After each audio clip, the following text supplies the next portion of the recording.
there was before today, now there's after today with Southwest baggage. The time, remember when Southwest wouldn't charge you for bags? It was a simpler time, wasn't it?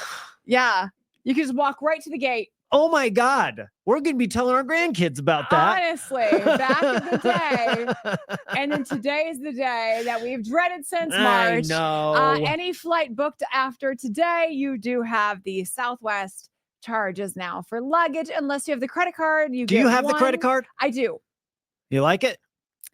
I like it more. Did you buy now. it on the flight one time when they walked around with those? Here, you buy it. And you were like, okay. Free drink. Hell yeah. Worth it. Yes, I do, because you earn more points, but I'm not flying Southwest as much anymore. No. So there's been a couple of flights that just points accumulated faster. So yeah. All right. But get that luggage, and it's going to save a little money now. And the points are like half now. I know. Cut off on the points. Yeah. Yes. You didn't realize that either. If you never heard, the points are.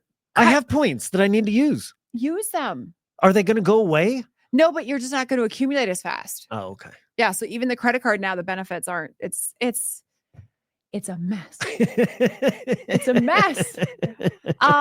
We are flying to Minnesota, and it's the paddleboard trip. So I bring the paddleboards. Southwest? They weigh, Okay, they got it weigh in. less than 50 pounds, but they're huge. So it was nice to fly, because when you got 2 bags for free, you could check a bag and then you could check a paddleboard. Are they the blow up kind? Yeah. Pump it up? Yeah. I always feel like a badass walking through the airport with a paddleboard. It feels very Colorado.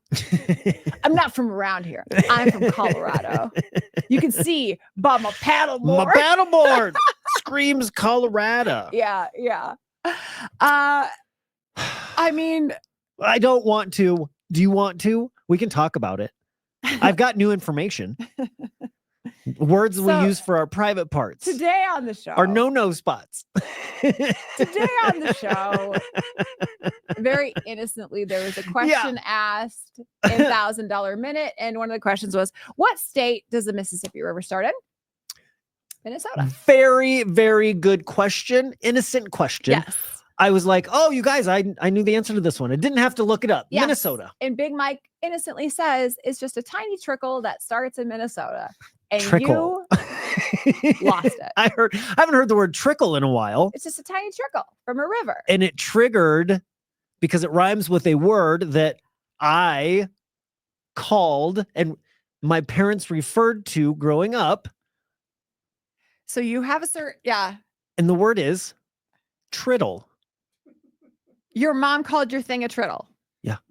Triddle. That happened today. Triddle. And we're like, triddle?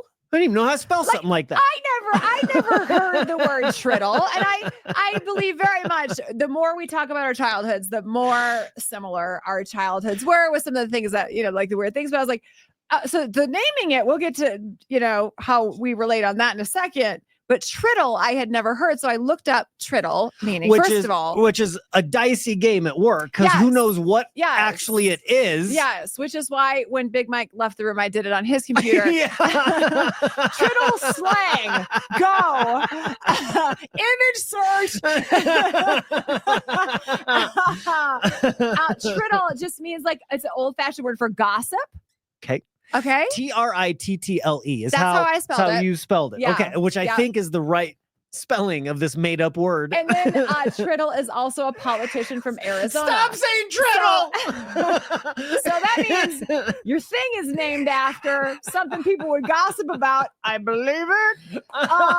Or a politician. So even in today's age, we can make that political. I don't know if he was red or blue, the governor from Arizona named Triddle. We can find out which way your Triddle leans.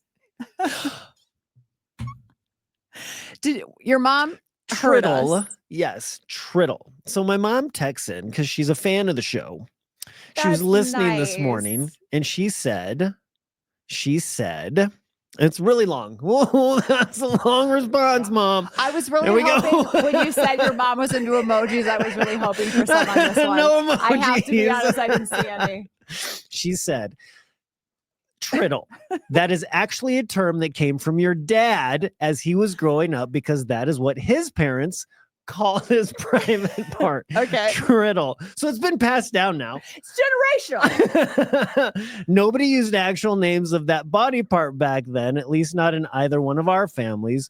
My parents didn't have a nickname. Gets into the weeds here a little bit. Okay, yeah. Self-edit. Dad's family always had a nickname for that body part. And I guess I had an Uncle Herb. His nickname was Triddle Buns. I loved Uncle Herb. Wow, legend. So it's just a cute nickname. Okay. And she thought it was cute too, so she It is cute. used it. Yeah. It's cute. It's cute. Mikey, don't forget to wash your triddle. Can you hear her saying that? Yes. I can, because when you're little, like it feels, you know, then we started to question ourselves, like, oh God, do we have words? We have children. Yeah. Like, I don't think I've ever named, but I don't really talk about it. I, Sure. you know, probably just allude to it. But again, I Go haven't take had to care of your remind my private. kids to watch it. But my mom too had a word, and I even texted my sister this morning. yeah. Simply because I wanted to see how she spelled it. Needed confirmation. Yes. Uh-huh. And that was Tinkle B. Your Tinkle Bee? How your Tinkle? It Hey, was very Tracy, cute. how your Tinkle Bee? It wasn't a question. Is it BE question mark? Or is it BEE as in the bug that flies around? And then we started deep diving in the room of like, oh, like if we're gonna go politician or you know British gossip for yours, Sure. like and then I was like, I'm gonna text my sister just to see how she spells it. Is she gonna say BEE or is she gonna go capital B like Junie B. Jones? Like the book. You know, like what is it? Yeah, like, yeah. Is it like we don't need its last name? Just you know, we'll just say B, just abbreviate. You know. What did she say? What did she write? She went capital B. Tinkle, the B. letter B. What does that mean, do you think? I have no idea because I text my mom, yo, where did you come up with Tinkle B? And she hasn't gotten back to me. My mom doesn't listen to the show as much as you're not a fan. She has notes. She has notes. Well, I'm dying to know what the B stands for. I really would like to know. Tinkle, we all know Tinkle from, you know, Sure. It was a what cute- you it's a do cute with little your term. bee. And then a B. So we have to figure out where the Yeah. B came, where it was, you know, It's passed real- down. I'd like to think it's generational too. I have roots. You know, does 23 and me still answer these kind of questions? We should find out. Oh God. Parents in the 80s were a I know. vibe. I know. They God. were a vibe. I don't think our kids I wonder. like, I wonder if my dad or mom had a name for my sister as Tinkle Bee. you'll have to ask her because that won't be weird. Next holiday, you start with that. You circle back to the show. You circle back to the show. Have a good day. Bye, See ya. guys.